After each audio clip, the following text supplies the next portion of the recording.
There's a plumbing company in San Marcos started back in 1942 by a woman determined to run her own business. Her name was Louise Turner. At 12 years old, Louise's mother died. Her father dropped her off at a boarding house here in downtown Jacksonville, and that experience helped to shape Louise into a no-nonsense, successful businesswoman and the matriarch of the Turner family. So this is a job that I have that's going to be starting in June.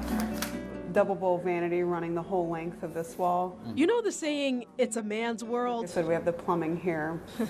That's a joke to Kendall Rohane, just as it was to her great-grandmother, Louise C. Turner. Very strong woman. Having lived through the Depression, she instilled in all of us, if you need something, you save for it. Preserved like an heirloom, an old tale that presently shapes this family. This is from 1945. Louise's husband, Charles Hollingsworth Turner, a plumber, falls ill while working for a bitter boss. She reached out to the boss back in the day and said he was sick and wouldn't be into work, and this is right after the Great Depression. Okay. That would lead to sweet revenge wrapped in irony and put on display.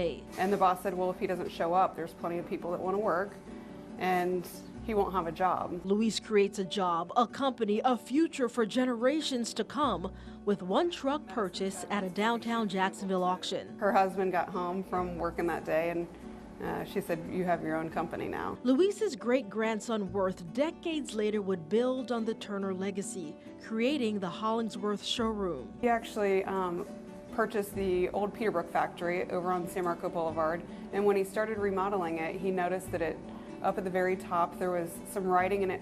It was a plumbing company that he had never heard of. Peeping through beams painted on brick, Kogel Plumbing.